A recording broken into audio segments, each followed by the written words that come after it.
back to the Training Babble podcast. I'm your host, Dave Schell, and today I have the joy of being joined by the Gravel God again. Matti, thanks for joining me. My pleasure, Dave. Thanks for the invite. So if you're not familiar with Matti, Matti's a coach. His name is Matti Rowe, and he is the owner of Gravel God Cycling or Gravel God Coaching. And we did an episode a couple of months ago, and I can't remember what the title was. I don't know if it's Cycling Myths We Wish Would Die, or maybe it was the problem with indoor training. Yes, rants about indoor training. Yeah, exactly. And so we had so much fun ranting about indoor training that when we were off, when we weren't recording anymore, we had talked about the need to talk about specificity in training and, beyond FTP and trying to get all the power numbers up and all that stuff, like how do you really train for the demands of a race and some things that people typically miss. So with that, I guess let's just define what is specificity from your standpoint. To me, it's making sure your training is mimicking the demands of the event you wish to do well in your training. And that can catch people off guard. One thing I like to point out, at least in some of my writing, is that you have like heart, lungs, blood, all that stuff. And everything that like all endurance athletes share, is helpful to increasing your endurance, increasing your aerobic power. So especially in the winter, I think it's great when athletes cross train and branch out, don't snowshoe, but do a little running,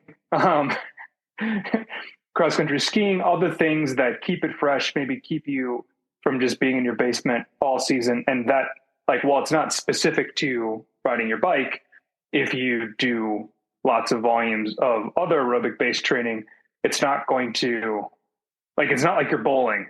Like there is some carryover. The central aspects that make you an endurance athlete do carry over pretty well. Now the periphery aspects, so your muscle activation and the movement patterns, all that stuff, that does really matter. So in general, the closer you get to your bike race, the more you want your training. You don't want to, for example, I'll share something that's killing me right now. We just got a bunch of snow.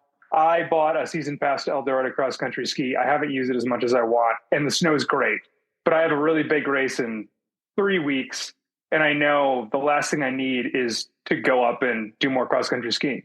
It's good aerobic work, but it also makes me tired in a non-specific way to the event that I want to do well in. So I have to try my best to fight my instinct to not go up to Eldora and cross country ski, and instead do very specific intervals for specific durations that I expect to encounter in this race instead. And so that's a good example. But however, if it was 3 months ago and the snow was great and I had the time, I wouldn't hesitate for a second to go up and just go cross country ski, because I have 3 months to, get more specific in my training, and it wouldn't hurt that much. So would you say that's a good overview of specificity?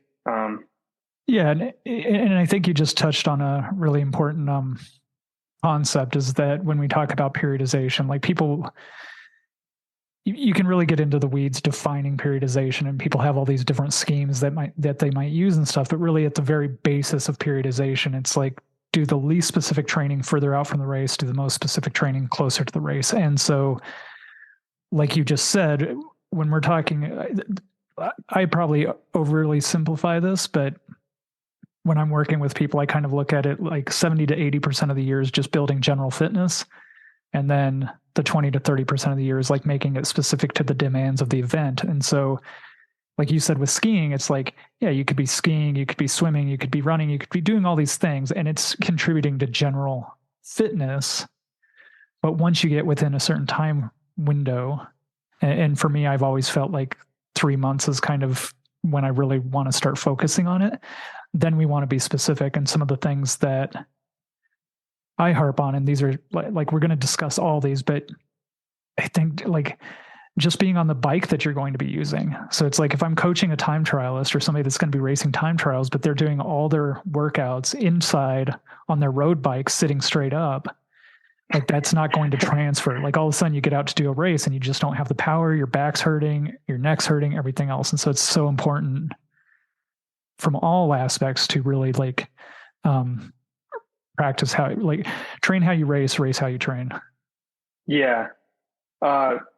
And sort of skipping ahead to, specificity covers so many things. Like what I started touching off on was like the actual like physiological aspect of it. But to your point, it really covers all of it. And I think especially if you read case studies on people training for, I don't know, the Olympics, let's say, and they release the course. Well, somebody we both know, like Jim Miller, right? He will go to excruciating detail to replicate the exact demands of that course. Like take a time trial, for example. He'll say, okay, there's this early climb and then you have to do this. It'd be competitive. We need to hit it at these watts per kilograms, blah, blah, blah. So then the athlete is going out, as you were saying, they're not training in their basement, like upright on the different bike. Like they're going out there, sometimes in some cases traveling to a specific spot, fueling the way they would fuel, being in the equipment that they're going to race in, absent maybe the race wheels and stuff like that. And then like trying to hit those efforts. And you can get a long way on general fitness, but in a sport that is endurance sports, when like little margins matter a lot, a lot of workouts or sessions, targeting very specific demands, not just the physiological, but the technical demands, the nutritional demands, transitional demands, as we'll touch on later, make a big difference. And then once that gets automatic, once you build up a tolerance for that stress, your chances of performing better go up a lot compared to somebody who's just, treading water or bowling or getting their heart rate up. Right. And so I guess just to like frame that, like, why does specificity matter? Again, we've already kind of touched on it a little bit. Like we're currently in a spot where power meters are like, everybody has a power meter. Everybody's got a smart trainer. It's super popular. So everybody's hyper aware of the metrics. And so metrics will get you, like, can certainly get you far. But I think from my perspective, specificity matters because it's, like you said, the practical application of those metrics to the demands of your event. And so regardless of what type of event we're talking about, there's going to be very specific demands, whether, I guess my example here is roadies can show up at a mountain bike race and just crush it. But if it's a really technical course, they tend to struggle if they don't spend a lot of time on their mountain bikes. Yes. So when does it not matter? I would say it doesn't matter if you haven't done the 75 to 85% of general conditioning. I think you have to build your body to the point where, like, because a lot of specificity is like intensity or holding your body in a position that might be pretty challenging. And like base work isn't just non-specific base work isn't just sort of a theory. I mean, it is a theory, but I think I see the way it plays out with people who try to skip that and get too cute with being too specific or too intense without doing the groundwork beforehand is some of the obvious things like injury. But a lot of times it manifests to me as a coach, mostly in like mood and burnout. There's a big difference between like surviving a workout and sort of absorbing and adapting to it. And on paper, like if we peer in our Training Peaks calendars and see the green is, I mean, green's better than red, but you really do have to dive in and see what's going on and really like harp on your athletes to give feedback on how it felt, because the little differences between hey, I like barely made the bottom of the zone, which should be in theory like totally within my ability. And hey, this was easy, but hey, I was even holding back because I'm a good athlete and wanted to follow your instructions. That's a huge difference there, but it can look green both ways. So to answer your question, if you don't, specificity doesn't matter if your general fitness isn't like good enough to support it, and that also goes for in the gym. You were speaking about like time trials and people's backs and whatever failing them. Well, part of that solution is riding your time trial bike, but another part of it is you sit. Most people sit almost all the time, and that like my favorite place that I found you in Training Peaks once, up against a wall with your arms spread akimbo, trying to push up, and your and your back just shaking. And I didn't think that looked hard, and then I tried it, and I was even more pathetic than you. um, so yeah, both muscularly and cardiovascularly, preparing yourself to handle the demands of the specificity.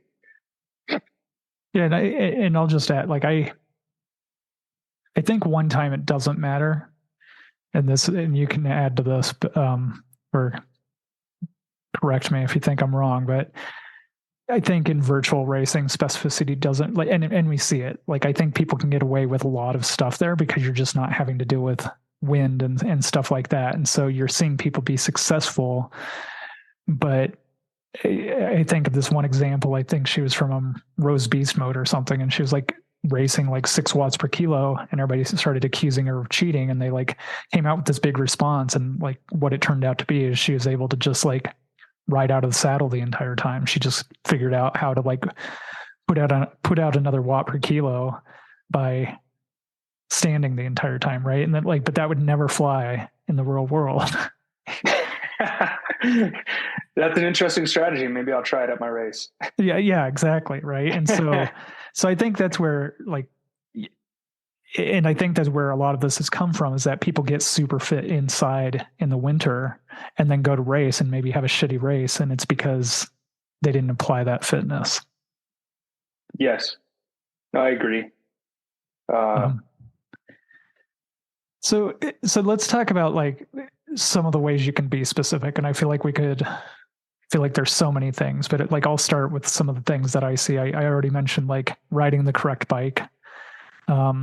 I also think like the correct grade. And what I mean by that is if somebody, let's say somebody's got, the example I'll use is there's a race in Michigan called the Moran 166, and it's just like pancake flat. So like I think 2,000 feet of gain over 166 miles.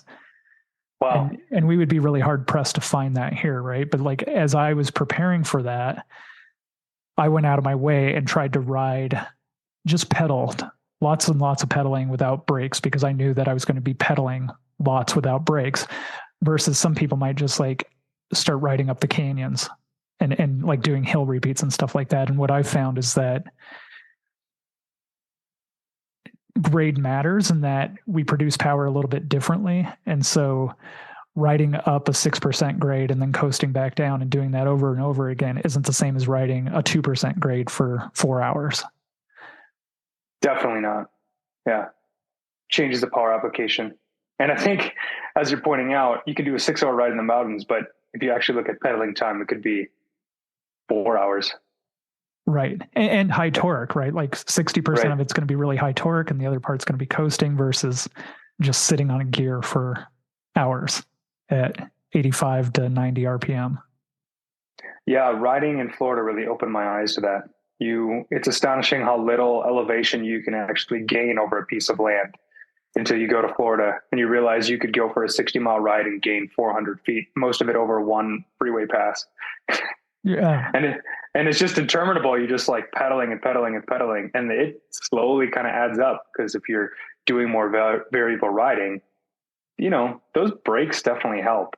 Like you don't realize it as you're doing it. You think, I just climbed 2,000 feet. Yeah. Well, you also got a 10-minute break, didn't you? Yeah, exactly. And I mean, that's exactly. And I think the difference here is like you and I both live in Colorado. We go out and ride and it's typically pretty rolly. And so we're getting little mini breaks here and there. Well, if you stop pedaling on something flat, you're not coasting. You come to a stop, especially if you're like working against a headwind. And so you just don't get those breaks. And so yeah, that's another piece that I think specificity matters, in that like thinking about the terrain you're going to be riding or racing on and trying to mimic that. Just going back to the bike, like, yes, I think bike position matters, but even something as small as like, where are the bottle cages, right? We create this mental map of where things are located and how to shift and like things like that. And if you haven't spent time on that bike, you might end up dropping a bottle because you're trying to put it in the bottle cage and it's not where you think it is. And that's going to cost you. So just, yeah, I think that's a really like basic level of specificity there. Basic, but so often overlooked. Yeah. I'd like to back up and say, just mention like a really big picture thing. I think one of the biggest changes when you're becoming more specific from maybe a general preparation is in general preparation. I think it's more okay to focus, if you consider the concept of like workload versus work rate. And when you're preparing for a season, just like building your various systems, just essentially what you're doing is getting your body to adapt to taking on lots of stress.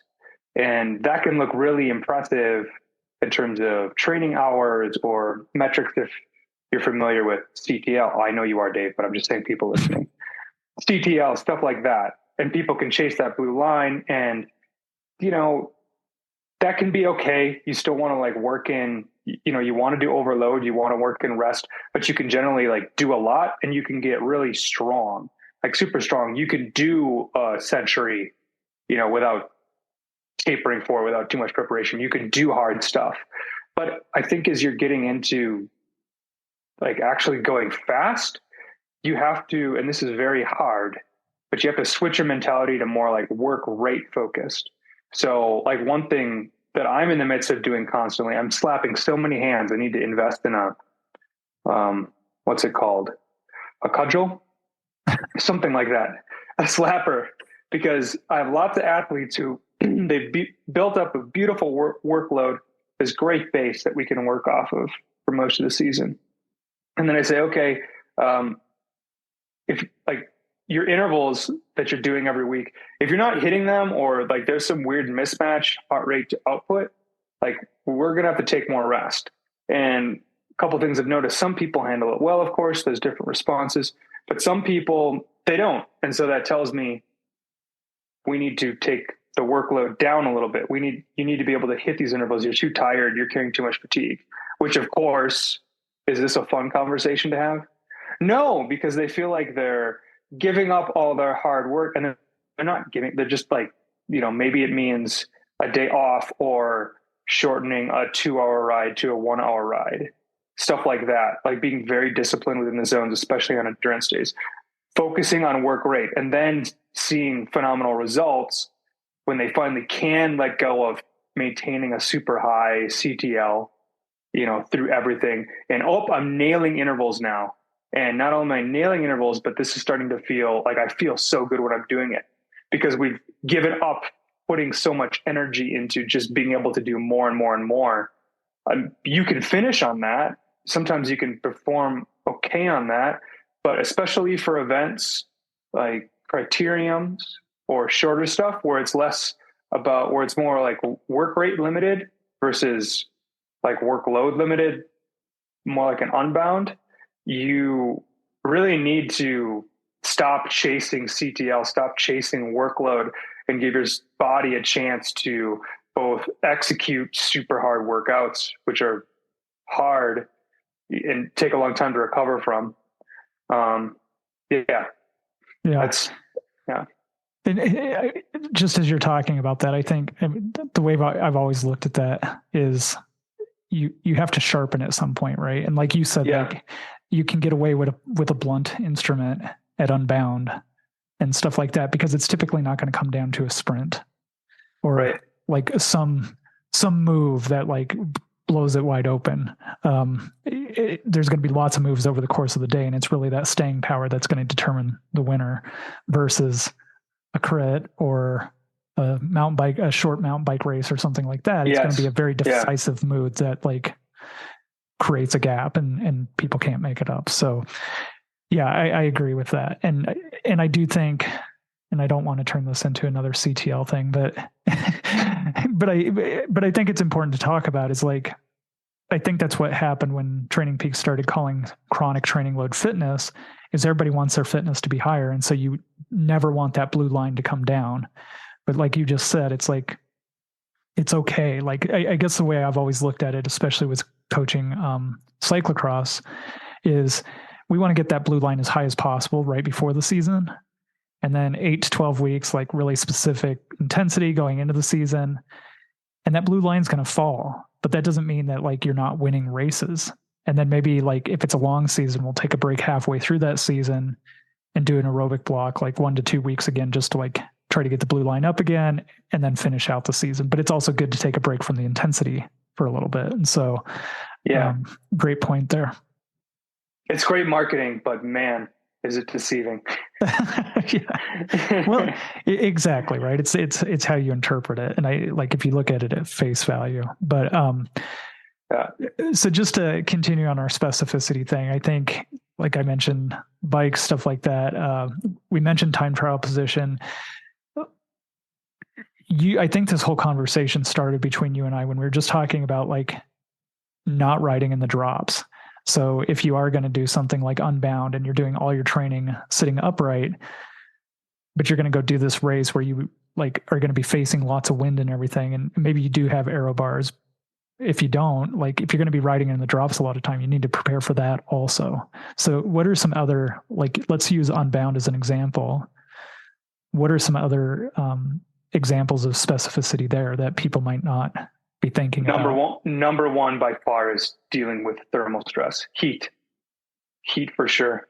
People can live in colder places or just just underestimate the effect of, let's call it an average Unbound day, which isn't like last year where it rained and didn't really get above 80. It's like 2 years ago when it was 90 to 95, and people don't understand their sweat rates. They have very little exposure. And then that's when you have the mythical Unbound moments of, buying real estate under a tree and just lying there for hours. Getting sauna time.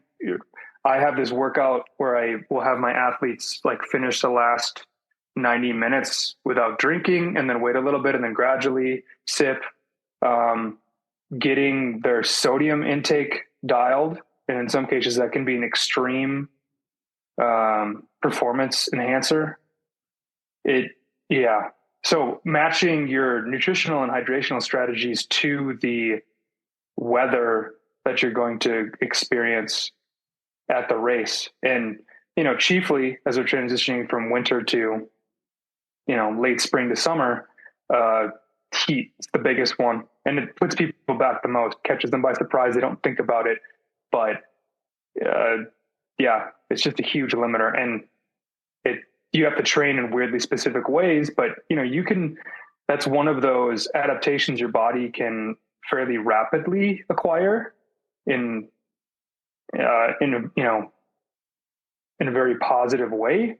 So a little goes a long way. I think as far as like the saunas and the over clothing and that sort of thing, getting your sweat rate dialed in is more of experimentation, but safe to say that most people could benefit from starting at 500 milligrams, in their bottle on a hot day to start off with.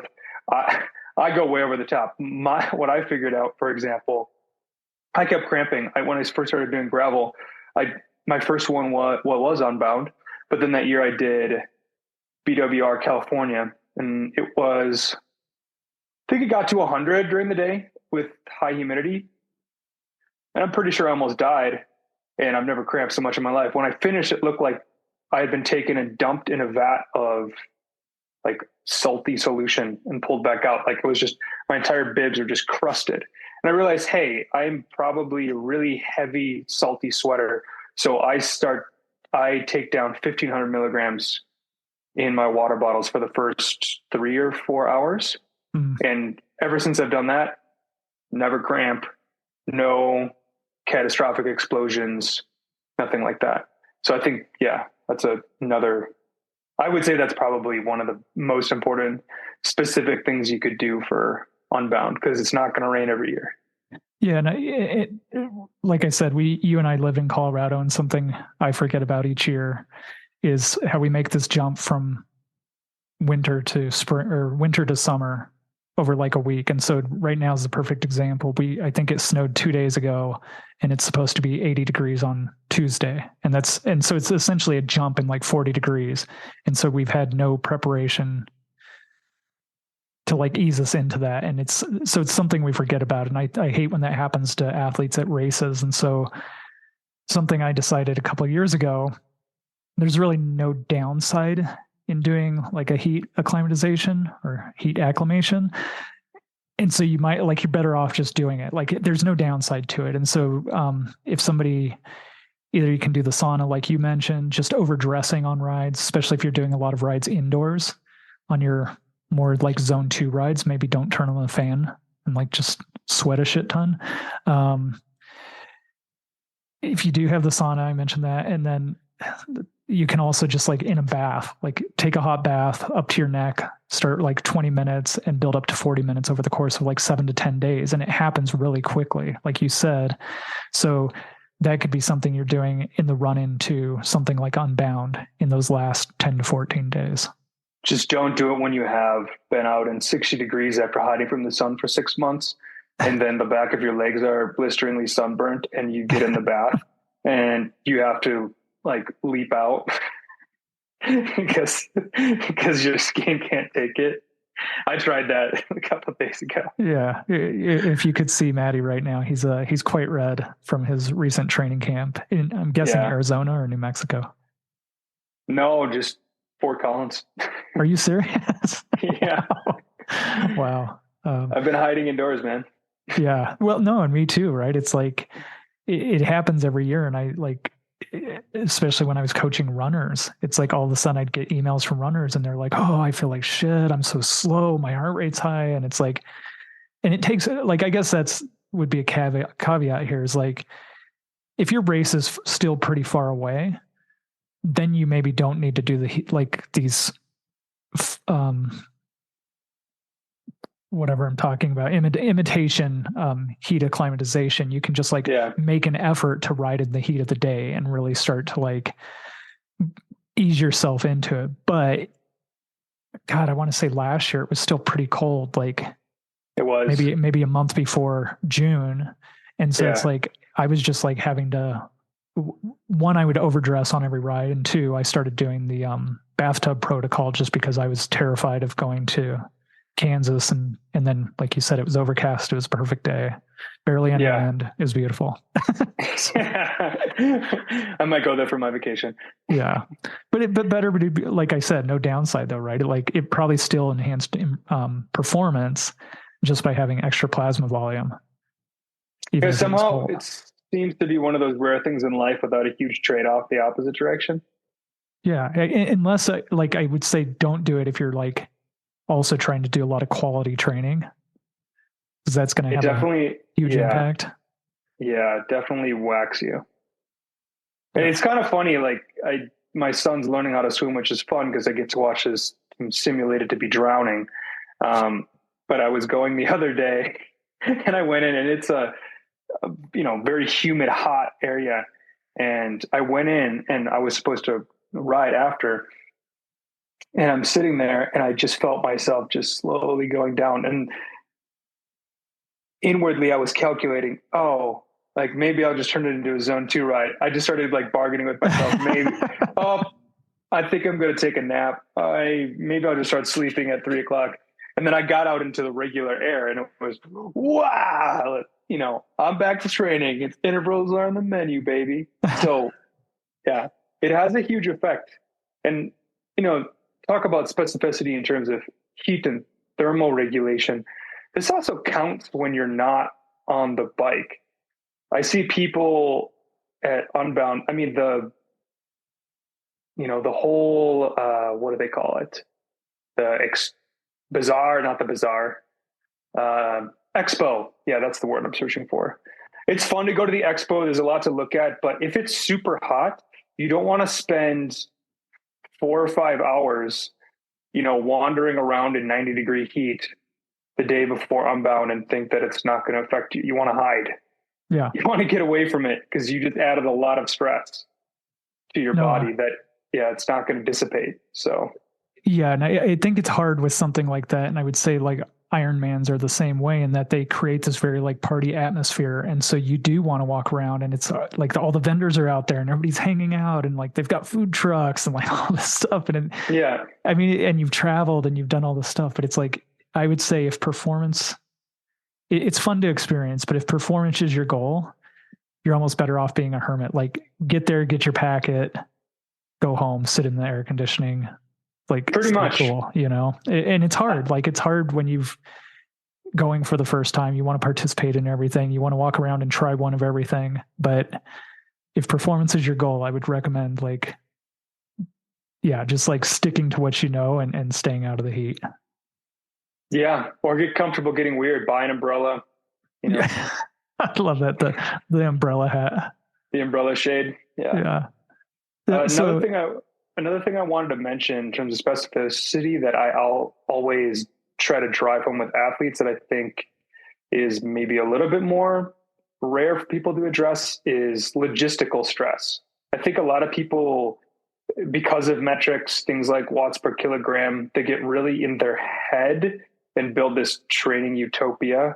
Oh, I can do this on Zwift. I've been doing this in training. And so my performance will be this, but they discount all of the little minutia that has to be done in a race to perform well, just showing up on time. For that reason, if any athlete has a big A goal, I always insist, please do at least one race beforehand. I was just going to say, yeah, shake out the cobwebs. Yeah, it sounds trivial, but people showing up on time with their stuff, yeah. Two left shoes, wrong bike. Yeah, two left shoes, been there, done that. Yeah, you have to, I mean, it sounds silly, but I've seen people throw away, what they must have spent $2,000. It's a big A race. They've been training for it forever.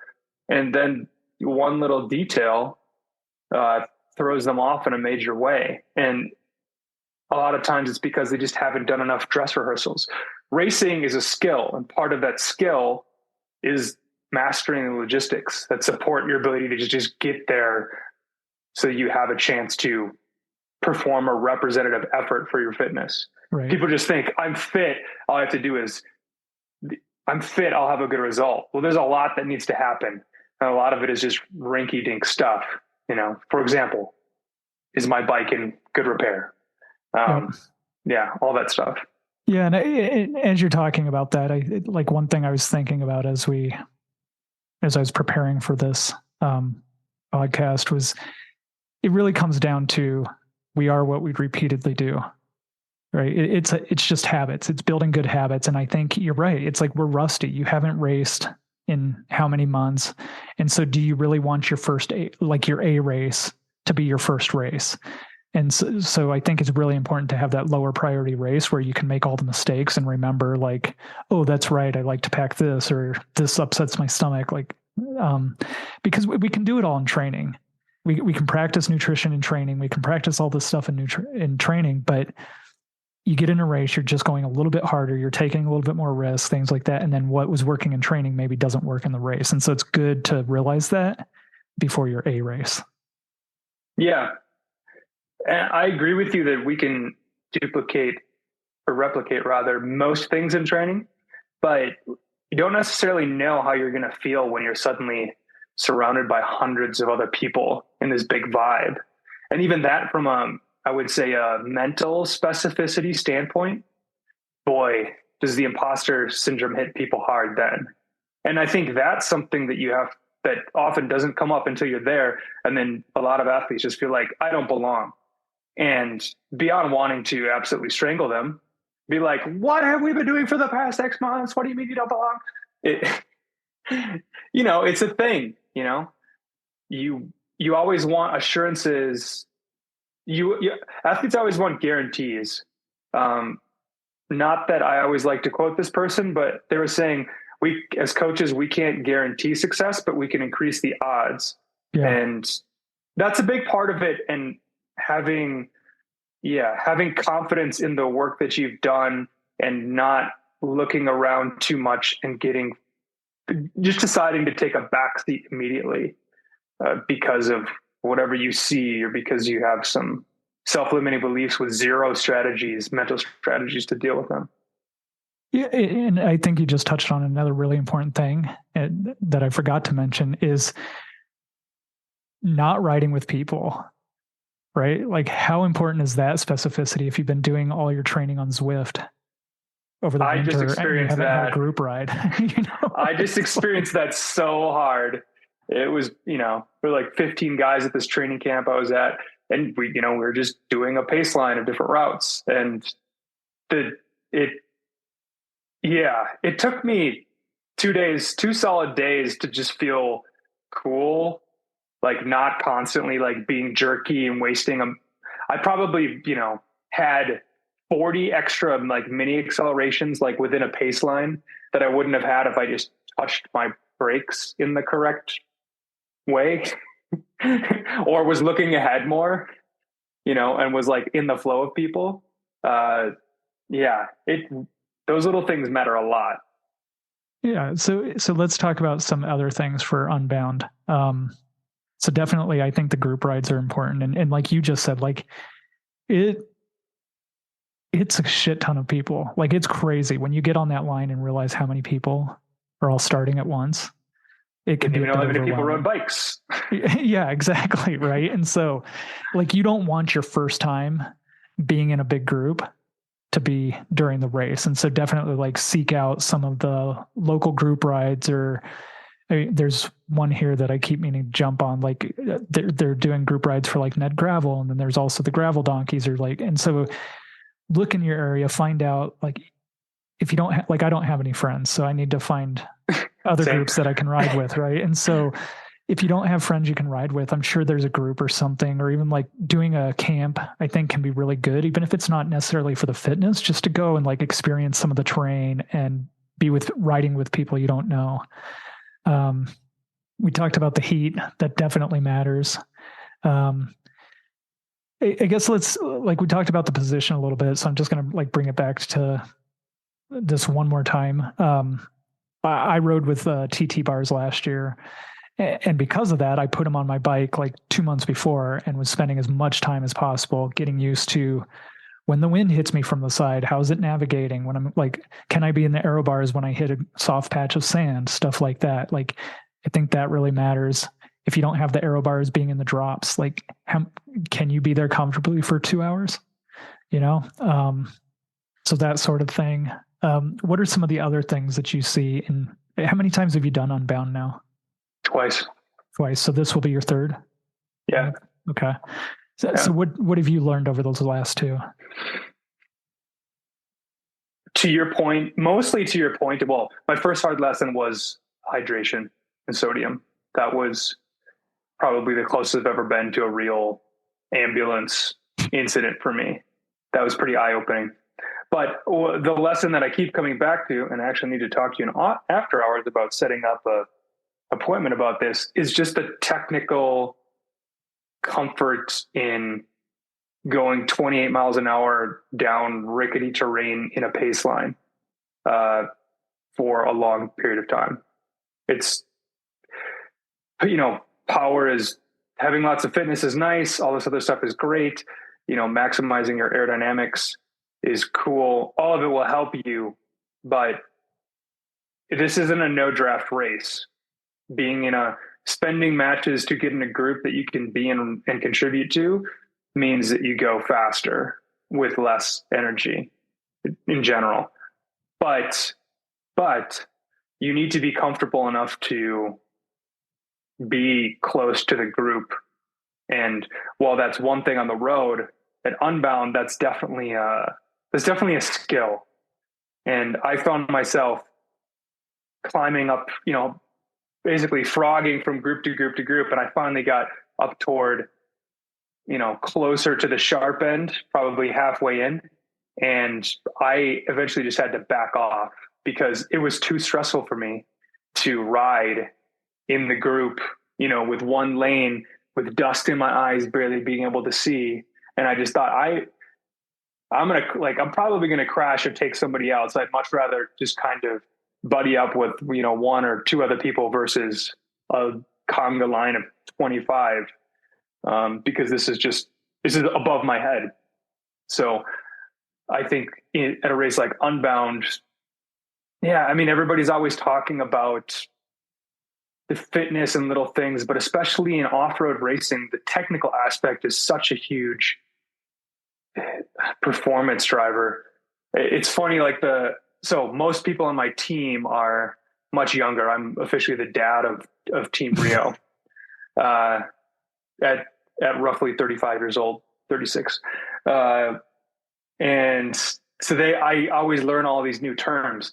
And we were going down this one piece of gravel, brown pow, as the kids call it. And we're ripping through, and I was doing okay. And then I kind of lost my nerve a little bit. And then these other kids who are really good at cyclocross just came into a corner, kind of chopped me and just whished through it. And at the end, they're like, Gravel God, what happened back there? Blah, giving me hell. And it's like, Gravel God, you got to learn how to get swaggy. I'm like, get swaggy. They're like, yeah, you got to get your swag out. You got to learn how to swag, bro. Now, A, I'm not their bro. B, I'm never going to use the word swaggy in real life. However, I think the lesson we can take from that is they are really good technically. And you know what? Over the course of this 5 or 6 mile downhill, they put 45 seconds into me. And it wasn't because of pedaling. Right. It was free speed, more comfort. You could argue, that increases the chance of risk. But I think in general, especially in gravel racing, it's more about just technical ability. You're not going to go out. You're not in Moab. You're not going to go off a canyon and fall to your death. Just basic skills will just make you faster. And the real bonus of all this is if it helps you stay in a group or break less, stop using your fear finger, you will spend less energy. And energy is ultimately incredibly precious at Unbound. Spend the least amount of calories to go as fast as possible.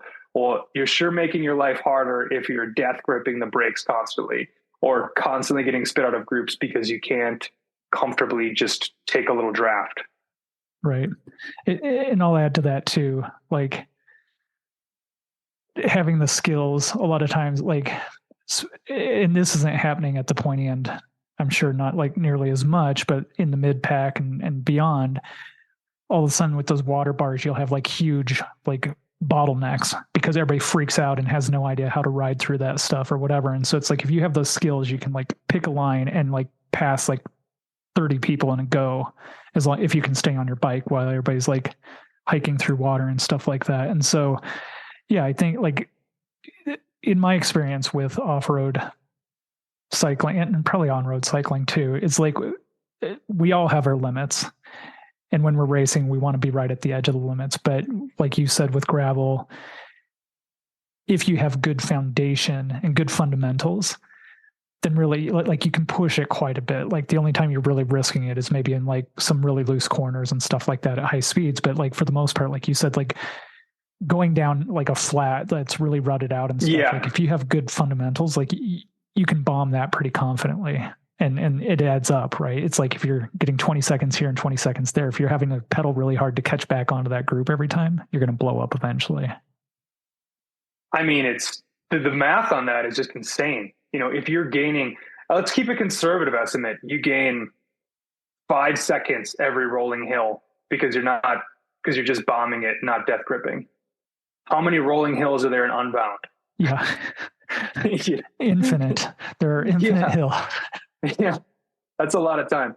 I don't want to forget, Dave. I know you maybe didn't want this to come in, I'm a firm believer in learning how to piss off the bike. Well, no, I mean, that definitely like feeds into this is like, I guess we're getting out of specificity now, but like, what are, let's call them marginal gains. But I think I don't see them as that marginal because they're pretty easy things you can do, like low investment, high return. And being able to piss while you're on the bike is huge if you're with a group, right? Like you said, I mean, not only is there the aero advantage of being with a group, but there's also a mental advantage versus being by yourself out in the middle of nowhere trying to push yourself along. And so like if you're having to make a decision to stop to pee and the group doesn't want to stop with you, then you've lost your advantage. So that is certainly a skill to be practiced. I know that I used to try, and to this day I can't do it. I mean, I've tried everything, like coasting downhill, standing up, like just too much pressure. I'm kind of a big deal when it comes to that now. I didn't used to be. So what's the secret? What's the trick? Just well, at first I just had to try to get like as relaxed as I possibly could and just refuse to. I mean, I probably flashed a lot of people while I'm getting good at this, but just like refusing to back down. Like I will piss at some point. And so, I mean, to start off with, it was pretty comical because I was essentially, just bibs, just junk flapping in the wind, just rolling down. I think it was Nelson, and got my hand on the left brake to make sure it goes slow. And I was just stubborn. I'm not going to stop until this happens. And I think I pretty much made it all the way from 36 to 63rd without doing it. And then it finally came.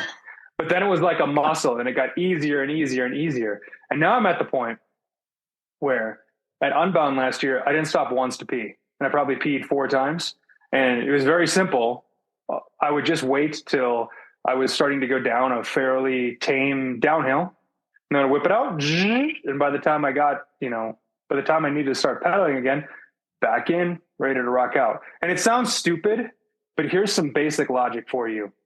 Moving is faster than not moving. And if you stop, get off, get your bibs off, maybe find a little bit of a spot, finally finish your business, get back on, we'll call that 2 minutes. So if I had to pee 4 times and I'm bound, there I just saved myself 8 minutes. But as you pointed out, probably more, because many times I would just drop to the back of whatever small group I was in, piss, hop back on, continue rotating. So I wasn't isolating myself either. So these things sound so, yes, this is kind of a joke, not a joke. It sounds trivial, but especially in road racing, I mean, the impetus to all this came because of an experience I had at Green Mountain Stage Race on the decisive day. Going in, like starting out, I had to pee and I stopped, and unfortunately it wasn't a quick thing. It wasn't 30 seconds. It was about 90. I counted because the final moto guy was sitting there. And I was peeing so long, he looked at me, he beeped his horn. He's like, "What are you doing?" Because everybody was out of sight and going down a slight downhill. And the only way I could get back on, I chased hard. That's another thing. I had to waste some matches. I chased hard for about 5 minutes.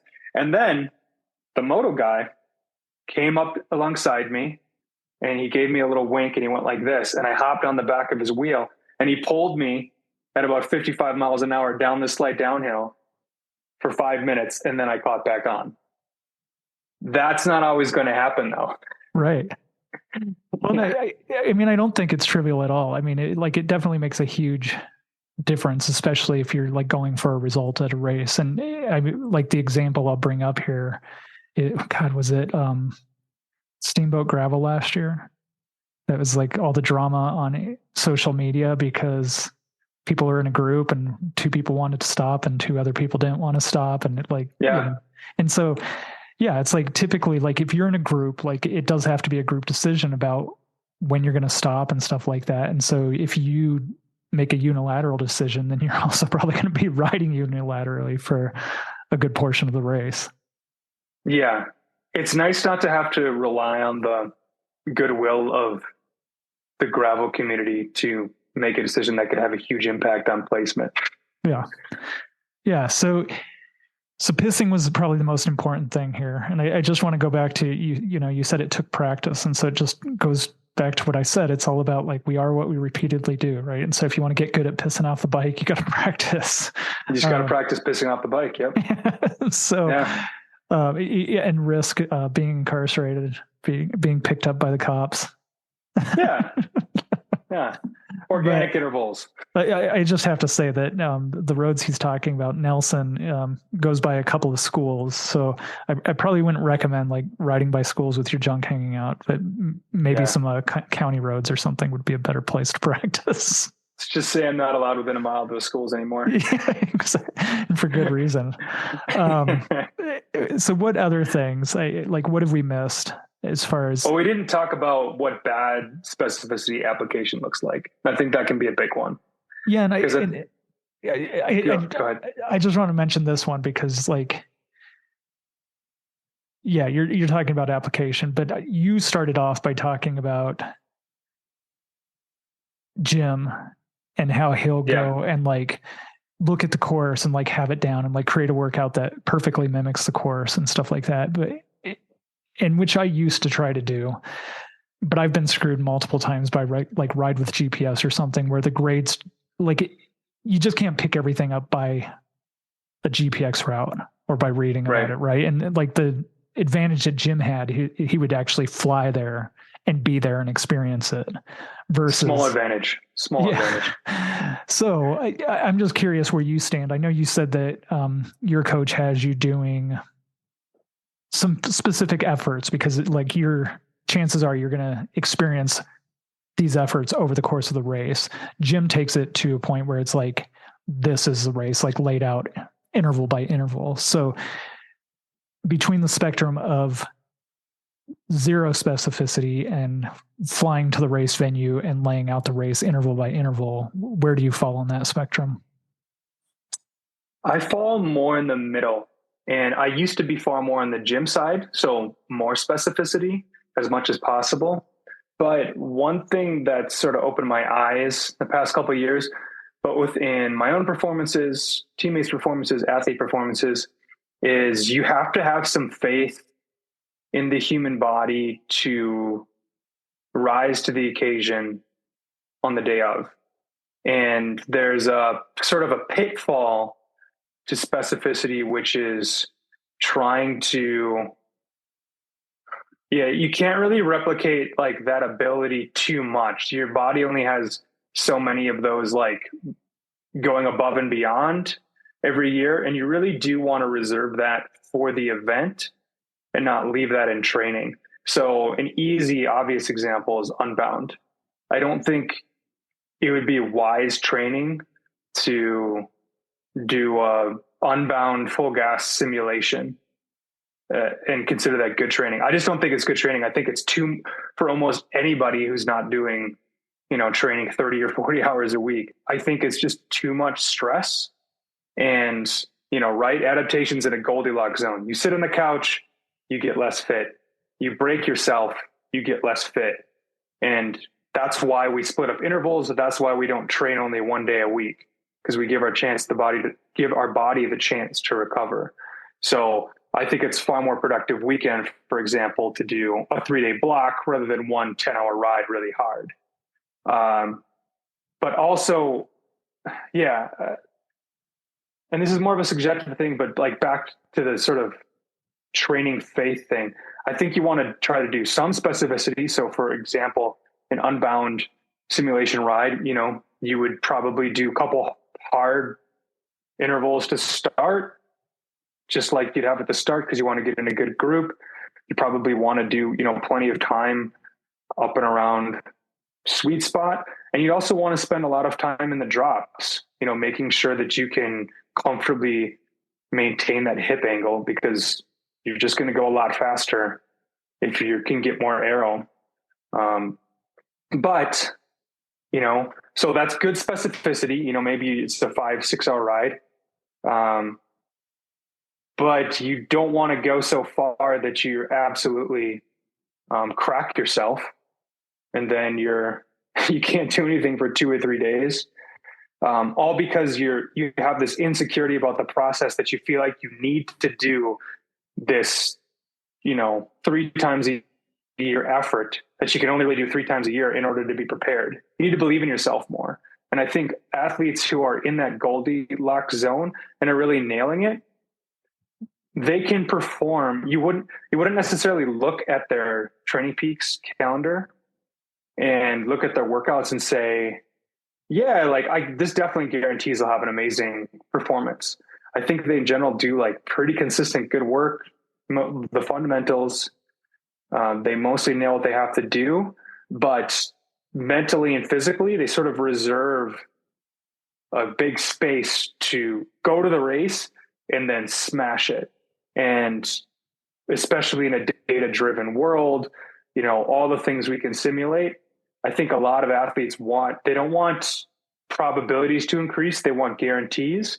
And the trap is the ironic trap is that you try to get a guarantee based on your training that ultimately screws them when it actually matters because they've got nothing left to give.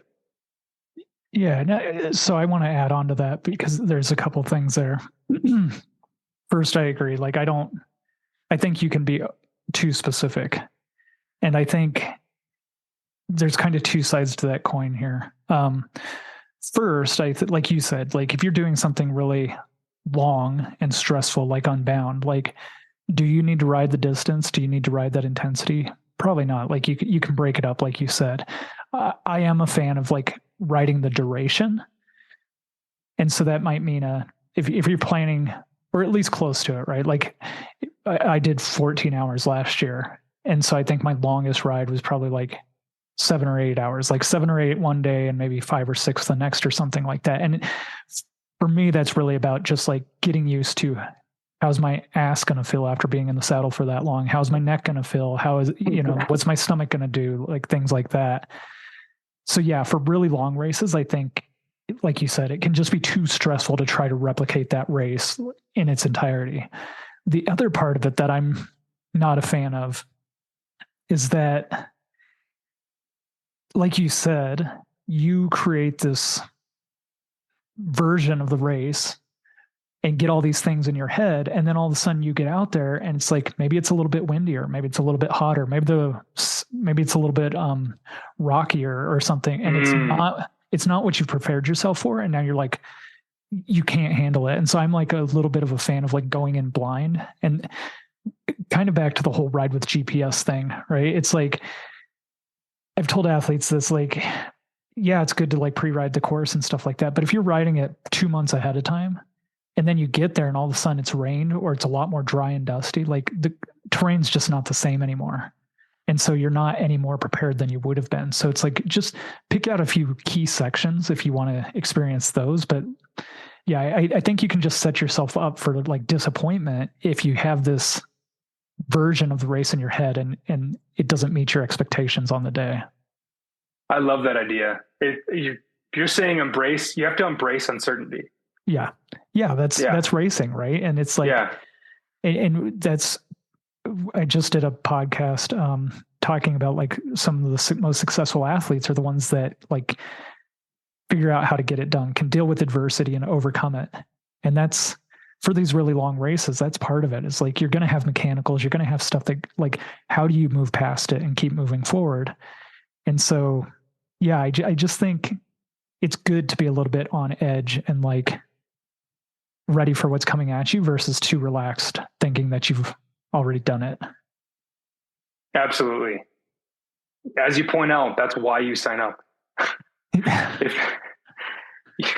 That's why people race. They don't just roll out their training logs and say, hey, can I get my finishing whatever?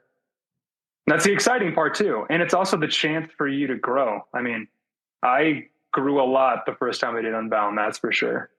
I didn't think I could push through what I did. I don't wish to again. Well, but I just want to add on to that. I didn't mean to interrupt you, but like you were talking about the skills part of it, right? And I'm just thinking about mountain bike now. There's no way that I could pre-ride every course, every mountain bike ride that I ever do. But what I learned over time is like, there's only so many different like terrains, right? And so it's like my goal when I'm coaching athletes is you want to experience those things. You want like dry and dusty, rooty and rocky, wet and slippery, like, and once you do that, you're kind of building your resume so that when you encounter it blind, you can like call back on it and be like, oh, that's right. This is like this. I know how to ride this, even though you've never seen it before. Like you're still prepared for it. You still have these things in the back of your mind. And that's how I feel about something like Unbound too. It's like you want to experience as many different types of gravel and different types of conditions, like wet and hot and all these things. And then whatever happens on the day, you're prepared for it versus preparing for one scenario. Yeah, that's interesting. So you have these set of fundamentals, like we'll call them technical fundamentals. And, maybe it rains and the mountain bike course is whatever, pretty challenging. But in general, if you've ridden enough in the wet, it's like, oh, this is basically how I adjust my fundamentals to navigate this. Exactly. Yeah. Having like, you have those experiences. And that, like I say, I call it like building your resume or whatever, because it's like the more experience you have, the more prepared you are to handle whatever's thrown at you versus riding your same route all the time and getting really good, being the local legend of that route and freaking out when it rains. Yeah. And, to dovetail off that point, I think also, when people talk about gravel, a lot of times it is the spirit of adventure, which can, how much of its meaning has been lost or flattened, it's hard to say. But I do think making sure that some of your longer endurance rides just are kind of a little bit ill-planned. You pick a different route, you kind of put yourself in a little bit of a spot where you might have to figure it out a little bit. Because as you say, at Unbound, something will happen. And if your entire training experience has been mechanically, nutritionally, logistically, physically, everything, it's just all so dialed, and you never have to kind of call an audible. Like, like an easy audible today would be, I'm just going to take a little bit of a tour up into the foothills. I haven't checked the weather or, seen what's snowy or what's not. A couple adventure rides do people really well. And I really see this with my, in totally different sport, my ultra running friend. His ability to handle uncertainty is totally unmatched. Like virtually nothing can phase him. I remember once we were going on an adventure run and we got lost and we had like a fourth of a block of cheese. And it ended up being a 13-hour lost adventure. And I went through all the stages of denial and grief and bonking and freaking out and think you're going to die. And he was just steady the entire time, because a ton of his training, because it's a lot of ultra training is just like, this mountain looks cool, I'm going to go check it out for 8 hours. Right. And they get lost and and I ran out of water. And so it's straddling that line of like totally dumb and ill prepared, but it's definitely his skill. And it's an important thing that allows him to thrive in these ultra long kind of adventure races.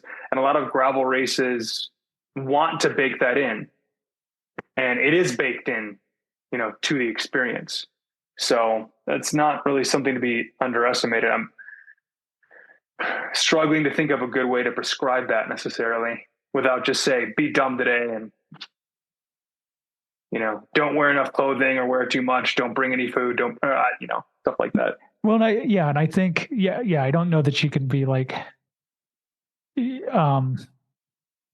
can't really prescribe it, right? It's just, but I think as long as you're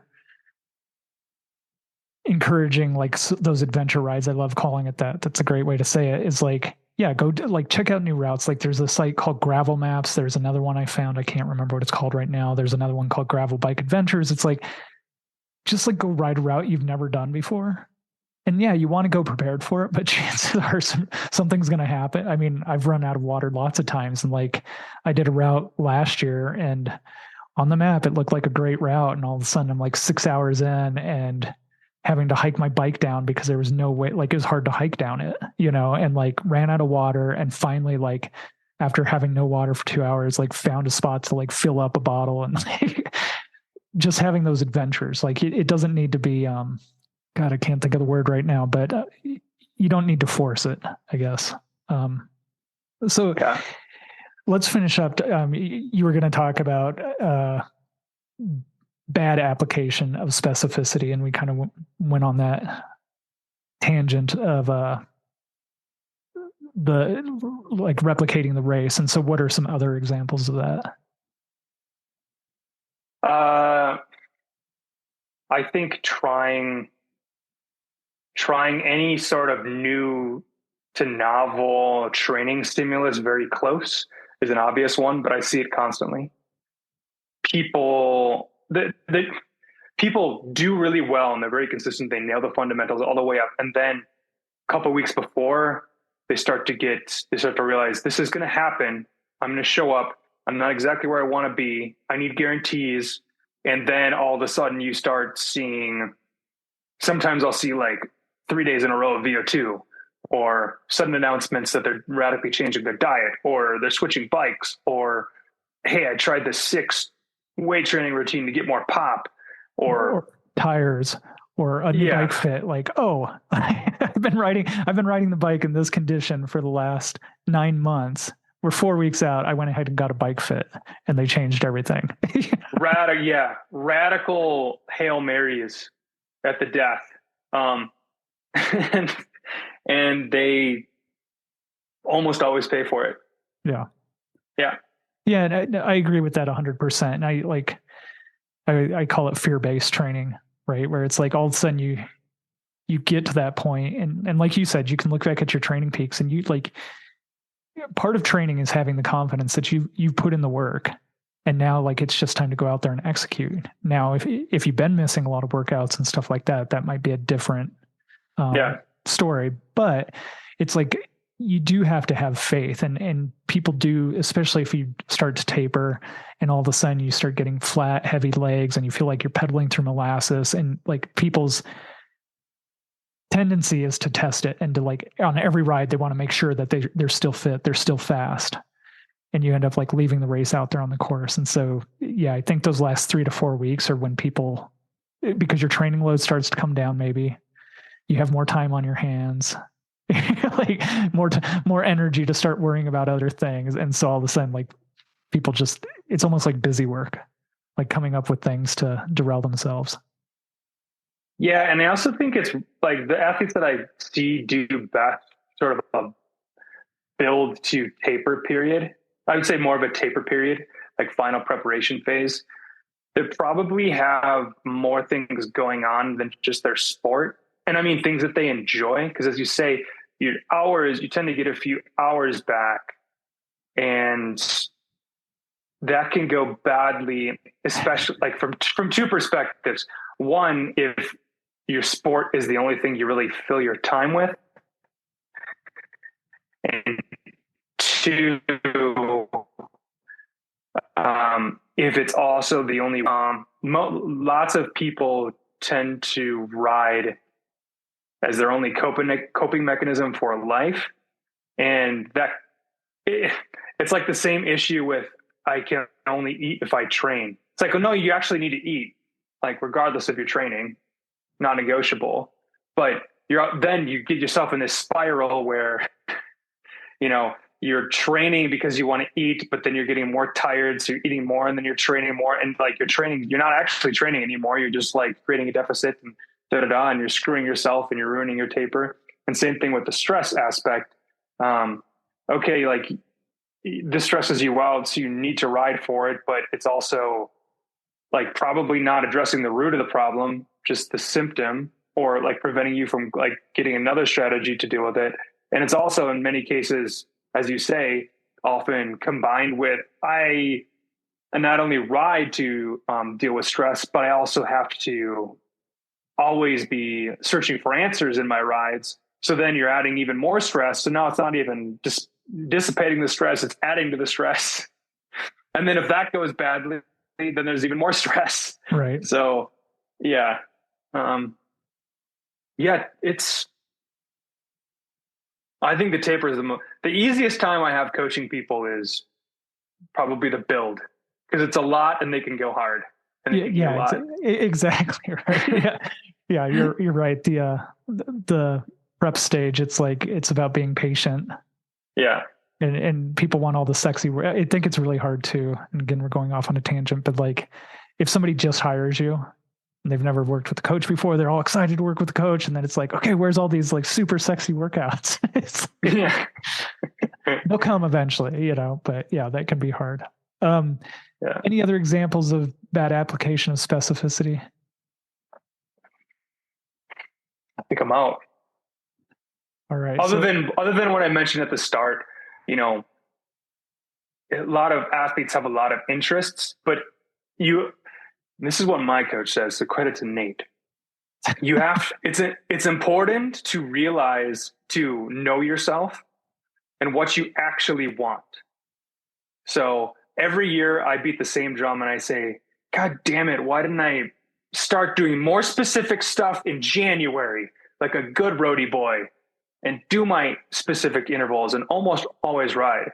And he just says in his Nate way, yeah, but you like skiing though. And